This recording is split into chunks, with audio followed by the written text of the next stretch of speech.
ಓಂ ವರಾಹ ರೂಪಾಯ ನಮಃ.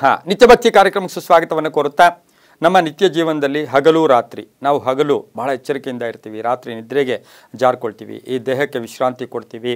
ಈ ರೀತಿ ವಿಶ್ರಾಂತಿ ಕೊಟ್ಟಾಗ, ನಿದ್ದೆಗೆ ಜಾರಿಕೊಂಡಾಗ ಈ ದೇಹಕ್ಕೆ ಎಲ್ಲೋ ಒಂದು ಕಡೆ ಬಿಡುವನ್ನು ನಾವು ಅಥವಾ ವಿಶ್ರಾಂತಿ ಕೊಟ್ಟಾಗ ನಮಗೆ ನಿದ್ರಾವಸ್ಥೆಯಲ್ಲಿರ್ತಕ್ಕಂಥ ಸಮಯದಲ್ಲಿ ಕೆಲವು ಕನಸುಗಳು, ಏಕೆಂದರೆ ಕನಸುಗಳಿಗೆ ಹೆಚ್ಚು ಪ್ರಾಶಸ್ತ್ಯ ಕೊಡ್ತೀವಿ. ಕನಸುಗಳು ಈ ಪ್ರಪಂಚದಲ್ಲಿ ನಾವು ನೋಡ್ತಕ್ಕಂತಹ, ನಾವು ಅನುಭವಿಸ್ತಕ್ಕಂತಹ ಕೆಲವೊಂದು ಕನಸುಗಳಲ್ಲಿ ಬಂದರೂ ಕೂಡ ನಮಗೆ ಗೊತ್ತಿಲ್ಲದೆ ಇರತಕ್ಕಂಥ ವಿಷಯಗಳು ಕೂಡ ಕನಸಿನಲ್ಲಿ ಬರ್ತಕ್ಕಂಥದ್ದನ್ನು ನಾವು ಕಂಡಿದ್ದೀವಿ.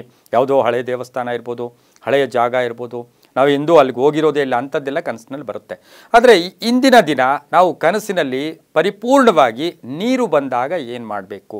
ಕನಸಿನಲ್ಲಿ ನೀರು ಬರುತ್ತೆ, ಅದು ಯಾವ ರೀತಿಯ ನೀರು, ಹೇಗಿರುತ್ತೆ ಅನ್ನೋದನ್ನು ಯೋಚನೆ ಮಾಡೋಣ. ಯಾಕೆಂದರೆ ನಮ್ಮ ರೈತಾಪಿ ವರ್ಗದವರು, ನಮ್ಮ ಅನ್ನದಾತರು, ಇಂದಿನ ಎಲ್ಲೋ ಒಂದು ಕಡೆ ದೈವಾಂಶವನ್ನು ಒಳಗೊಂಡಿರ್ತಕ್ಕಂಥ ಆ ಅನ್ನದಾತರು, ರೈತಾಪಿ ವರ್ಗದವರಿಗೆ ಎಲ್ಲೋ ಒಂದು ಕಡೆ ಈ ಕನಸುಗಳು ಬರ್ತಾ ಇರುತ್ತೆ. ಹಾಗಲೆಲ್ಲ ದುಡಿತಾ ಇರ್ತಕ್ಕಂಥ ಸಂದರ್ಭ, ಆ ನೀರು ಹಾಯಿಸ್ತಾ ಇರ್ತಕ್ಕಂಥ ಸಂದರ್ಭ, ಇವೆಲ್ಲವನ್ನು ಕಂಡಾಗ ಕನಸಿನಲ್ಲಿ ನೀರು ಬಂದರೆ ಅದರ ಫಲ ಏನು ಅಂತಕ್ಕಂಥ ವಿಷಯವನ್ನು ಇಂದು ತಿಳ್ಕೊಳ್ಳೋಣ. ಇಂದು ಕನಸಿನಲ್ಲಿ ನಮಗೆ ನೀರು ಕಾಣಿಸ್ತಾರೆ, ಬರೀ ನೀರು ಎಲ್ಲೋ ಒಂದು ಕಡೆ ಇದೆ, ಅದು ಕಾಣಿಸ್ತಾ ಇದೆ, ನೀರು ರೀತಿ ಹರಿತಾ ಇದೆ, ಇದು ಕಾಣಿಸಿದಾಗ ನಮಗೆ ಧನಪ್ರಾಪ್ತಿ ಆಗುತ್ತೆ, ಕೆಲವೇ ದಿನಗಳಲ್ಲಿ ನಮಗೆ ಧನಪ್ರಾಪ್ತಿ ಆಗ್ತೈತೆ ಅಂತಕ್ಕಂಥ ಸೂಚನೆಯನ್ನು ಕೂಡ ಆ ನೀರು, ಕನಸಿನಲ್ಲಿ ನೀರು ಕಂಡಾಗ ಇದು ಕೂಡ ಆಗುತ್ತೆ. ಯಾಕೆಂದರೆ ನಮಗೆ ಜೀವರಕ್ಷಕ ನೀರು ಅನ್ನೋದೇನು, ಜೀವರಕ್ಷಕ. ನಾವೆಲ್ಲೋ ಒಂದು ಕಡೆ ಗಾಳಿ, ನೀರು, ಅನ್ನ ಇವು ಮೂರು ಇಲ್ಲ ಅಂದರೆ ಮನುಷ್ಯ ಇಲ್ಲವೇ ಇಲ್ಲ. ಹಾಗಾಗಿ ಆ ಒಂದು ಜೀವರಕ್ಷಕ ಕೂಡ ಆಗಿರುತ್ತೆ. ಕನಸಿನಲ್ಲಿ ನೀರು ಕಂಡಾಗ ಅದು ಯಾವ ಸಮಯನೇ ಆಗಲಿ, ನಾವು ಜಾವಗಳು, 4 ಯಾಮಗಳು ಅಂತ ಕರಿತೀವಿ.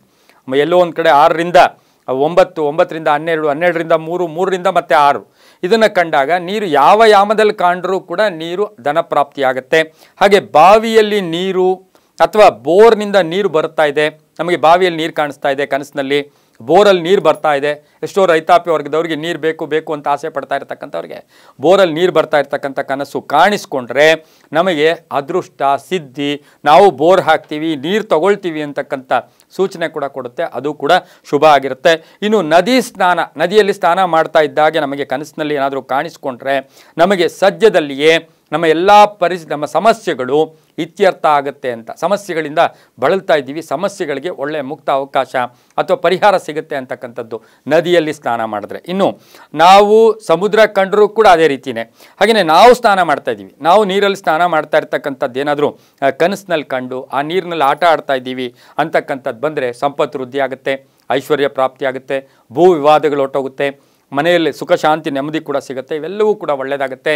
ಇದೆಲ್ಲವೂ ಕೂಡ ಈಡೇರಬೇಕು ಅಂದರೆ ನಿಮಗೆ ಈ ರೀತಿ ಕನಸು ಕಂಡಾಗ ಪಾರ್ವತಿ ಸಮೇತ ಶಿವ ಇರತಕ್ಕಂಥ ದೇವಸ್ಥಾನದಲ್ಲಿ ಪಾರ್ವತಿ ದೇವಿಗೆ ತುಪ್ಪದ ದೀಪವನ್ನು ಹಚ್ಚಿ ಬನ್ನಿ, ತುಂಬಾ ಒಳ್ಳೆಯದಾಗುತ್ತೆ.